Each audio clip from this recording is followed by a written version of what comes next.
नामावली का जब गान करते हैं तो शिल्पिल्ले बाई का स्मरण आता है उसमें। सुत बिस दियो पूज शिल्पिल्ले भक्ति रसीली पाई।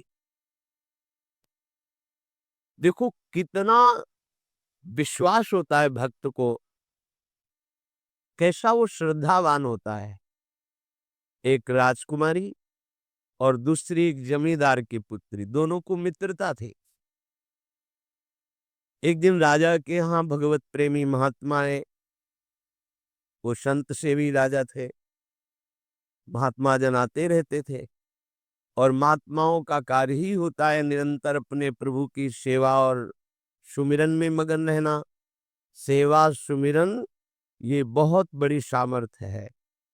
अगर हम हर समय सेवा और सुमिरन में रहे तो कभी कोई माया प्रपंच हमें परास्त नहीं कर सकता। जहां हम सेवा सुमिरन से अलग हुए वहीं माया का प्रभाव पड़ता है। भगवान का शालिग्राम स्वरूप उनके पास था। खूब भाव से सेवा कर रहे थे और नवीन अवस्था की कोमल हृदय वाली ये दोनों सखियां देख रही थी। इनके मन में आया ऐसे हम भी ठाकुर सेवा करेंगे। देखने से सुनने से हमारे हृदय में प्रभाव पड़ता है। गंदी बातें देखेंगे, गंदी बातें सुनेंगे, उसी का चिंतन होगा, हृदय गंदे आचरणों की प्रेरणा वाला बन जाएगा। अगर हम भागवतिक बातें सुनेंगे, भागवतिक दर्शन करेंगे तो भागवतिक चिंतन होगा, हृदय भागवतिक प्रेरणा वाला बन जाएगा। कई दिन संत भगवान रुके, रोज सेवा कीर्तन कथा। सरल हृदया उन दोनों सखियों में बात है कि चल करके संत भगवान से कहते हमको भी ठाकुर जी दीजिए। दोनों ने चरण पकड़कर प्रार्थना की, गुरुदेव हमारे हृदय में भी इच्छा हो रही कि हमें ठाकुर सेवा मिले। अब दोनों बच्चे ही थे। संत भगवान ने विचार किया सेवा पद्धति में बहुत सावधानी की आवश्यकता होती है। अभी ये बच्चे हैं, कहीं सेवा अपराध न बन जाए। सेवा अपराध भी होता है। उपासना में चलने वाले उपासक को सेवा अपराध और उप सेवा अपराध 32 ये 64 इन पर सावधान रहना चाहिए। ये गलती नहीं होनी चाहिए। जैसे आप ठाकुर सेवक हैं, अपने घर में सेवा विराजमान किए हुए हैं। अब जैसे आपको ठाकुर जी के दर्शन के लिए जाना है, जहां तक ठाकुर जी के दर्शन करने के लिए जाना है, हो सके तो पादुका न पहने, नंगे पैर दर्शन करने जाए। यदि आप में ऐसी सामर्थ्य नहीं है किसी कारण से, तो सीढ़ियों में पादुका नहीं पहनना चाहिए। जहां से मंदिर की सीढ़ियां आए, पादुका उतार कर माथा रखकर सीढ़ी में फिर चढ़ना चाहिए। खड़ा हो या पादुका पहन करके श्री विग्रह के दर्शन करने के लिए जाने में फिर अपराध लगता है। अरे अपने मालिक के दर्शन करने जा रहे हैं, स्वामी के दर्शन करने जा रहे हैं, प्रभु के दर्शन करने जा रहे हैं, तो अपनी कुटिया से और मंदिर तक नंगे पैर जाना चाहिए। ये भावना रखनी चाहिए। भरत जी जा रहे हैं प्रभु के दर्शन करने के लिए, अयोध्या से पैदल ही चले थे, तो सुकुमार चरणारविंद तो बड़े बड़े फफोके छाले पड़ गए थे। वशिष्ठ जी ने देखा, सबने मिलकर भरत जी से कहा पालकी पे बैठ जाइए। तो उन्होंने कहा हाँ, मेरे प्रभु यहाँ नंगे पैर चले हैं और मैं पालकी पे बैठ जाऊं। उचित तो ये है कि अपने प्रभु के दर्शन के लिए मैं जा रहा हूं, तो जहां जहां प्रभु के चरण पड़े वहां मेरा शीश पड़े, अर्थात सिर भर जाऊं। उचित मोरा सब ते सेवक धर्म कठोरा। यहां मैं सर के बल चल के जाऊं पर असमर्थ हो। तो आप कह रहे हैं पैर में छाले पड़ गए, आप सवारी में बैठ जाइए, ऐसा नहीं हो सकता। तो अपने प्रभु के दर्शन करने के लिए जब जाए तो हो सके, सामर्थ्य हो तो पादुका न पहने, कोई खड़ाऊं चप्पल जूता आदि ना पहने। अगर पहने तो बस सीढ़ी तक ही पहन कर जाए, ऊपर सीढ़ियों के नहीं। इतने सुकुमार मत बनो, ये आग में जलाया जाएगा शरीर। ये गाड़ दिया जाएगा शरीर, इससे ज्यादा प्यार ना करो। अब इतना दृढ़ विश्वास कि ये बच्चे सेवा भाव कैसे पूर्ण कर पाएंगे, तो उन संत भगवान ने दोनों बच्चियों से कहा, कल ठाकुर जी लाएंगे, हम आपको दे देंगे।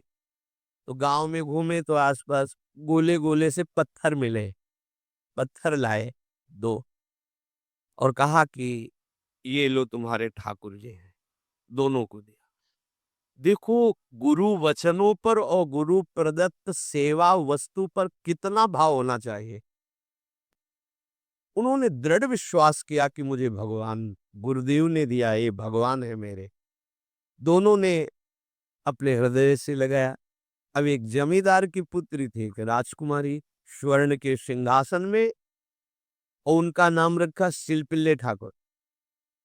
सिल मतलब पत्थर, तो उन्होंने कहा तुम्हारे ठाकुर का नाम सिलपिल्ले गोविंद है। दोनों सिंहासन पर रखकर आराधना करती, भाव प्रतिपल बढ़ता गया, नाम निरंतर जप।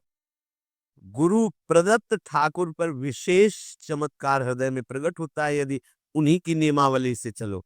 अपने मन से बाजार से खरीद लाए, विराजमान किए, कभी सेवा की कभी नहीं की, वो भी अच्छा है, कम से कम भागवतिक भाव तो है। लेकिन सिद्धि जो प्राप्त होती है वो गुरु कृपा से, गुरु प्रदत्त ठाकुर से। जैसे धन्ना जी को भांग के बट्टे में ठाकुर जी प्रकाशित हो गए, गुरु प्रदत्त।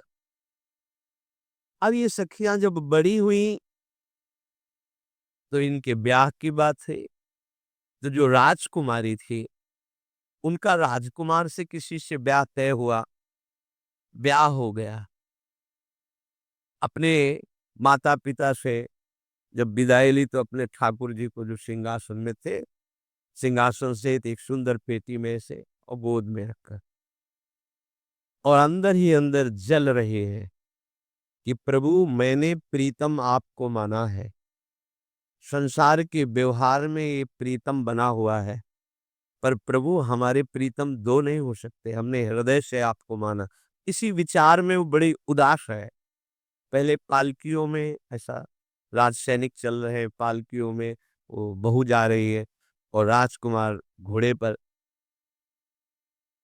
राजकुमार बार बार पालकी के समीप जाता, दर्शन करने की इच्छा होती है ना, तो उदास देखता, मन में बड़ी गिलानी हुई। उसने कहा, एक नदी थी, उसने कहा यहाँ हम थोड़ी देर विश्राम करना चाहते हैं, राजकुमारी की पालकी रखी जाए और सैनिक दूर खड़े हो। तो राजकुमार वैसी ही आज्ञा हुई। तो बात करना चाहते हैं, पर वो ना देखती है और ना बात करती है। और इतना सुंदर रूप, क्योंकि ब्रह्मचारिणी और भगवत आराधना। अब उसके हृदय में जलन हुई कि ऐसा क्या है जो हमसे बात नहीं कर रही। बस बार बार ऐसे पिटारी खोल के ऐसे ठाकुर जी को देखती। नाम जप और सेवा के प्रभाव से वो सिल सिल नहीं रह गया था, वहां उसको सांवरे श्याम सुंदर की झांकी मिलती थी। जब अपने शिल्पिल्ले ठाकुर जी को देखती तो ललित त्रिभंगी श्री लालजू महाराज श्याम सुंदर दिखा, अत्यंत आसक्ति। गुरु प्रदत्त किसी भी शब्द में, किसी भी वस्तु में दिव्यता होती है, बस हमारी भावना होनी चाहिए। अरे बोले ये हम नहीं दे सकते, ये गुरु प्रदत्त है, नहीं हम प्राण दे सकते हैं, लेकिन ये नहीं। जिसका गुरु वचन पर, गुरु प्रदत्त वस्तु पर, गुरु प्रदत्त ठाकुर पर दृढ़ निष्ठा हो गई, वही सिद्ध हो जाता है।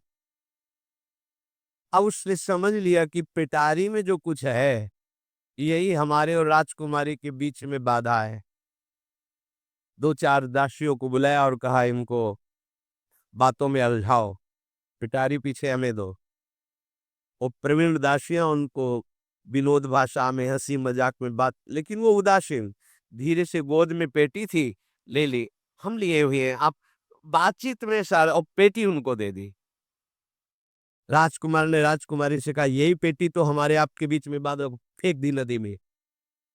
अब तो जो उसके हृदय में पीड़ा हुई, भारी व्याकुलता। अब राजकुमार है, सैनिकों के साथ तुरंत पालकी उठवाई, महल ले गया। पर वो आसक्त है, इतनी सुंदर राजकुमारी, क्योंकि भागवतिक तेज से संपन्न में आकर्षण होता है। राजकुमारी ने कहा, यदि हमारे ठाकुर नहीं तो मैं नहीं। आज से अन्न जल त्याग, प्राण त्याग दूंगी अगर हमारे ठाकुर जी हमारे श्रमिक नहीं तो। आज से अब एक बूंद पा कैसे पिए? अपने ठाकुर को भोग लगा के पाला है और ठाकुर जी फेंक दिए गए। भारी व्याकुलता, जैसे मीरा जी कहते, दृश्य बिन दुख न लागे नहीं। ना रात में नींद है, न दिन में अन्न जल है, व्याकुलता। अब भयभीत हो गया राजकुमार। पूरा महल इस विषाद से हो गया कि अगर नवीन राजकुमारी प्राण त्याग देती है तो क्या होगा लोक समाज में। ये अभी नवीन राजकुमारी गई, ये लोग ऐसे निर्दयी हैं कि ऐसा व्यवहार किया कि उसने प्राण त्याग दिया। राजकुमार घुटने में आ गया।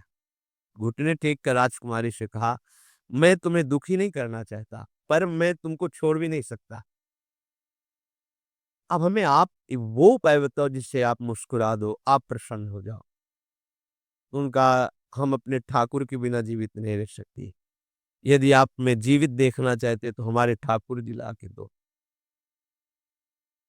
ठाकुर जी को नदी में फेंक दिया था। पारिवारिक जनों के साथ राजकुमार उस नदी के तट पर गए और राजकुमारी से कहा, तुम्हें इतना प्रेम ठाकुर जी से, तो तुमसे ठाकुर जी कितना प्रेम करते हैं? अगर तुमसे ठाकुर जी प्रेम करते हैं तो मुझे प्रमाणित कर दो, तो मैं जीवन भर तुम्हारी आज्ञा में रहूंगा।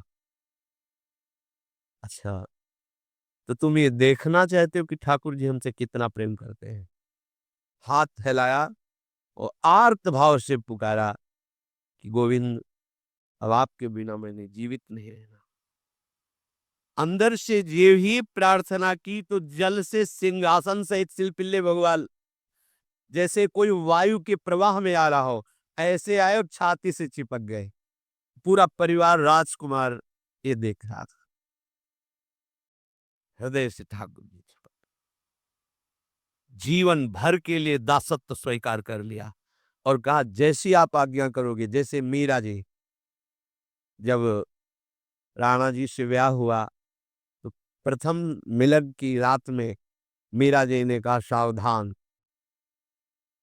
तुम हमारे पति नहीं हो, मेरा सुहाग गिरधर से है। श्याम सुंदर ही मेरे पति हैं। व्यवहार में तुम पति बने हो। यदि हमारी बात समझ पा रहे हो तो जीवन में कभी हमारा स्पर्श मत करना। ये जीवन केवल गिरधर के लिए, दूसरे के लिए नहीं। उतर गए शैया से और जैसे सेवक होता है, बोले, अहो भाग, मुझे ये सौभाग्य मिला कि इतनी महाभाग्यवती की सेवा करने का। एकांत में मैं सदैव तुम्हारे शिष्य की तरह बर्ताव करूंगा, पर समाज में तुम्हें बहू की तरह बर्ताव करना होगा, नहीं तो लोग जीने नहीं देंगे। समाज में पत्नी की तरह और एकांत में गुरु शिष्य के, तुम हमारी गुरु होगी और हमसे ऐसा ही बर्ताव राणा ने दिया, ऐसा ही उस राजकुमार ने दिया। हमारी भागवतिक निष्ठा ऐसी होनी चाहिए कि जो गुरुजी ने मंत्र दिया है, जो गुरुजी ने उपासना दी है, उसमें दृढ़ विश्वास होना चाहिए। हमारे अंदर किंचन मात्र फिसलाव नहीं होना चाहिए।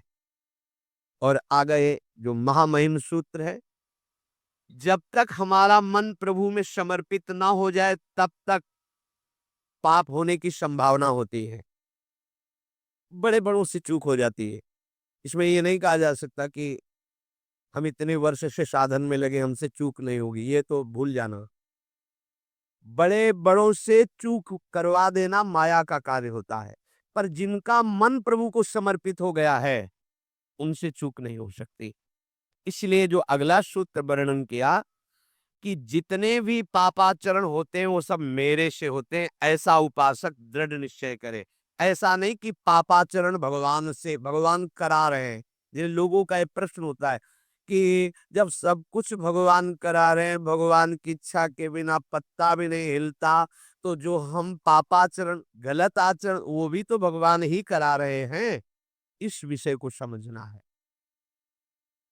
आज के समाज का जो मानसिक स्तर है, जब हम त्याग की बात करते हैं कि गंदे आचरण नहीं करने चाहिए, तो जो समझाया जाता है, जो समझ है आज की आधुनिक, वो ये समझ है कुछ ऐसे जनों ने ये निर्धारित भी किया है कि बहुत भोग कर लेने पर फिर समाधि की प्राप्ति होती है।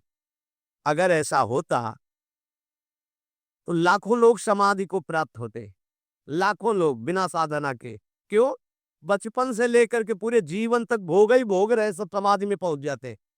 प्रायः सबके दिमाग में बात बैठी है कि अगर हम भोग ले तो हम मन को समझा सकते हैं, लेकिन आप बात अनुभव की समझ लीजिए कि आप भोगने के लिए जे ही गए तो मन के गुलाम बन करके गया, वो कभी तुम्हें मुक्त होने का अवसर नहीं देगा। और आज तक किसी ने भी ऐसा नहीं कहा भोग भोगने के बाद कि आज के बाद मैं प्रण करता हूं, मैंने जान लिया कि इसमें सुख नहीं है, आज के बाद कभी भोग नहीं भोगूंगा। कभी किसी ने नहीं कहा। सबको इस दलदल में गिरने के बाद सदगुरु या भगवान ने ही निकाला है, स्वयं आज तक कोई निकल नहीं पाया। कोई नहीं निकल पाया। ये ऐसा दलदल है। पर लोगों की भ्रांति रहती है कि ये जो मेरा मन जिन भोगों के लिए लालायित हो रहा है, उन भोगों को खूब भोगूं, फिर बाद में अनुभव जब हो जाएगा तब हम इनका त्याग करके फिर भजन मार्ग में चलेंगे। जो भजन मार्ग में चलते हैं उनके मन में भी लगा रहता है कि अगर एक बार भोग लूं तो मन को समझा तो सकता हूं। ये है आधुनिक सोच, ये है हमारे मानसिक सोच का स्तर। सब लोग देख लीजिए।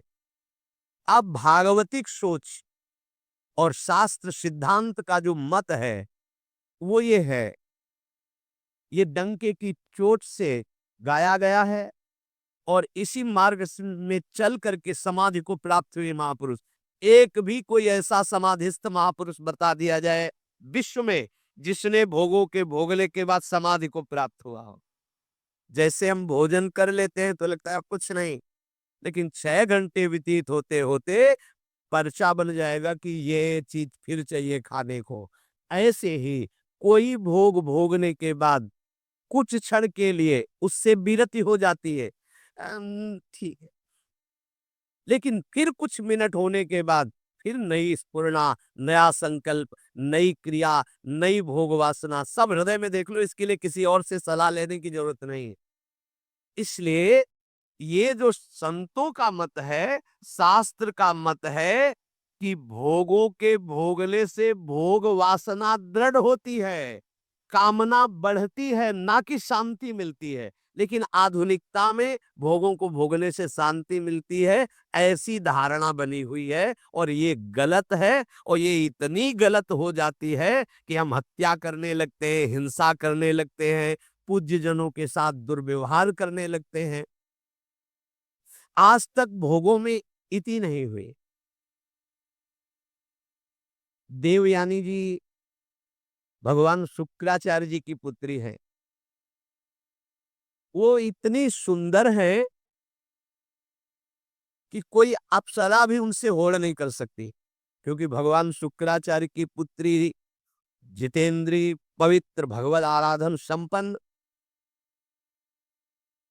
बड़ा प्रसंग है। उसको ना लेते हुए हम सारांश में बता रहे।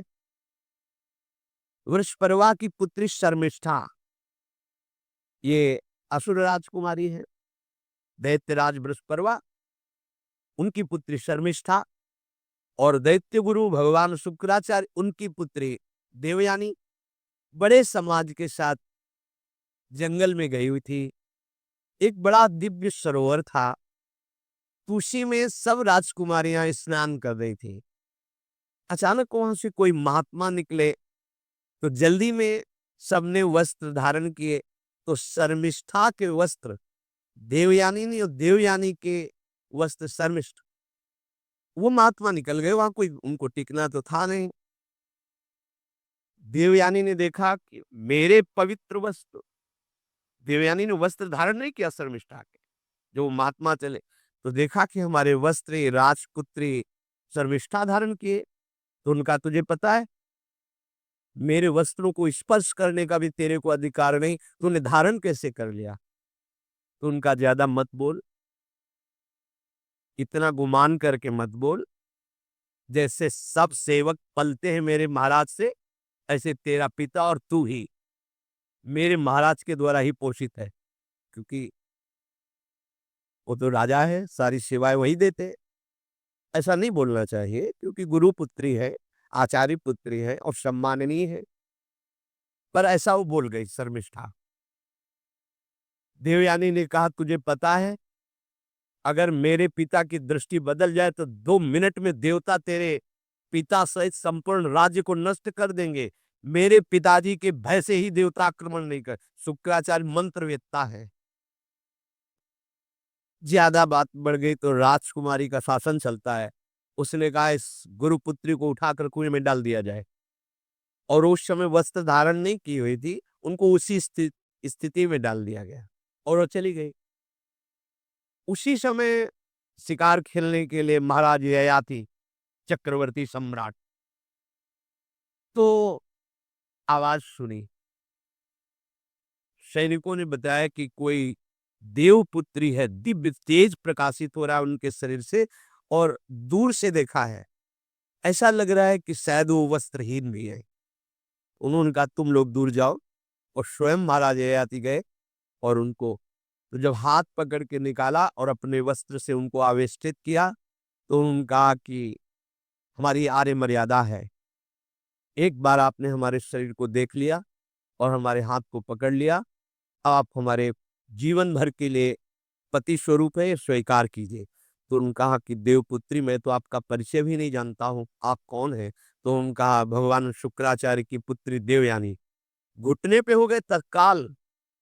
उन्होंने कहा, इतने बड़े महापुरुष की पुत्री के साथ मैं ब्याह कर सकूं, मेरी सामर्थ्य नहीं, क्योंकि मैं क्षत्रिय कुल में प्रकट हुआ राज परिवार से हूँ, और वो तो देवताओं के द्वारा भी वंदनीय है शुक्राचार्य जी। तो उनका, आप निश्चिंत रहो, ये विषय मैं संभालूंगी, पर आप मेरे पति हैं, ये स्वीकार कीजिए। बोले, यदि शुक्राचार्य जी इस पर राजी हैं तो हम ये बात स्वीकार करते हैं। शुक्राचार्य जी विलंब होने के कारण व्याकुल ही थे। देवयानी जी ययाति जी को लेके गई। बड़ा प्रसंग है, पर उन्होंने कहा, जब आप राजी हैं तो हम राजी हैं। शुक्राचार्य जी राजी हुए और वृषपर्वा को सूचना दिया कि मैं तुम्हारे राज्य को त्याग कर जा रहा हूँ। वो तो तत्काल आकर चरणों में गिरे, महाराज आपके बिना मेरा अस्तित्व क्या है, आप कैसे राजी हो सकते हो? बोले, मेरी पुत्री को दिगंबर करके कुएं में डाल दिया गया, मैं इस अपराध से बिल्कुल तुम्हें माफ नहीं कर सकते। बोले, कोई उपाय? तो बोले, देवयानी बोले। तो देवयानी ने कहा, तुम्हारी पुत्री हमारी दासी होकर चले तो मैं तुम्हें क्षमा कर दूंगी। बोले, बिल्कुल ठीक। तथास्तु। पूरे राज्य की रक्षा के लिए राजकुमारी शर्मिष्ठा को देवयानी की दासी भाव में अब महाराज ययाति के महल पे पहुंचे। देवयानी ने कहा कि ये जो दासी भाव में आई हुई है, ये सर्वांग सुंदरी है, और आपका कभी मन उधर चलना भी नहीं चाहिए, अगर चलेगा तो आप हमारे दंड के पात्र बन जाएंगे। स्वीकार कर लिया और बहुत दूर उनके लिए महल का निर्माण करवाया, और वो सेवा में आती है। कुछ समय के बाद जब देवयानी जी के पुत्र हुए, तो वन विहार के लिए अपने पुत्र को लेकर चली। तो उधर शर्मिष्ठा के 2 पुत्र हो चुके थे, इनको पता भी नहीं था, और वो दौड़ कर आए, ययाति को पिताश्री कह करके आलिंगन किया, छोटे छोटे बच्चे। देवयानी ने कहा कि हमने कहा था तुम्हें देखना भी नहीं है, और ये किसके पुत्र हैं? शर्मिष्ठा मुस्कुरा रही थी। देवयानी ने कहा, आप तुम्हें दंड देंगी ही देंगी, और चली गई भगवान शुक्राचार्य जी के पास। ययाति भयभीत होकर के गए और शुक्राचार्य से प्रार्थना करे, क्षमा कीजिए, मुझसे गलती हो गई। और शर्मिष्ठा से ऐसे नहीं मिले। शर्मिष्ठा ने कहा था कि आप जानते हैं कि मैं दासी नहीं हूं, मैं राजकुमारी हूं, ईर्ष्यावश दासी बना करके लाई गई हूं, और मेरी सखी के पति हो, इसलिए आप मेरे भी पति हो, मेरा अधिकार है आपसे संतान उत्पन्न करने का, शास्त्रीय सिद्धांत है। शुक्राचार्य जी ने कहा कि जो देवयानी कहेंगी वही हम मानेंगे, क्योंकि मेरी पुत्री है। क्या चाहती हो? तो बोले, पुरुषत्व से इनको हीन कर दो। गुस्सा में आके शुक्राचार्य जी ने कहा, तथास्तु। उसी समय महाराज ययाति पुरुषत्व से हीन हो गए और वृद्धावस्था छा गई शरीर में। अब ययाति ने कहा, अब सुखी रहोगी तुम? अब देवयानी को भी होश आया कि ये तो क्या हमने अपना ही सर्वनाश कर लिया। कहा, पिताजी अब इसका सुधार कैसे होगा? तो बोले, जो पुत्र अपनी यौवन अवस्था दे देगा, वही यौवन अवस्था इनके ऊपर आ जाएगी और वृद्धावस्था उसके पास चली जाएगी। महाराज ययाति ने अपने बड़े पुत्र यदु जी से कहा, तो उन्होंने कहा, इसका प्रयोग कहाँ होगा? माँ के साथ? कदापि नहीं। मेरी यौवन अवस्था का प्रयोग मेरी माँ के साथ कदापि नहीं, क्योंकि वो बड़े ज्ञानी महात्मा, इन्हीं के वंश में भगवान श्री कृष्ण का प्रादुर्भाव हुआ, इसलिए यदुवंशी कहे गए। सबसे छोटे, शायद उनका नाम पुरु, ऐसा कुछ। उन्होंने कहा, ये जीवन पिता का दिया हुआ है, इस पर पूरा अधिकार है, आप स्वीकार कीजिए। तत्काल वो वृद्ध हो गए, वो जवान हो गए। कई हजार वर्ष तक उन्होंने अपने पुत्र की आयु का विषयों में सेवन किया। फिर उनके मन में एक दिन बहुत घृणा हुई, धिक्कार है मेरे जीवन को और धिक्कार है इस भोगा शक्ति को। अपनी आयु तो गंवा ही दी, अपने पुत्र की भी आयु गंवा दी, फिर भी वैसे ही भोग वासना।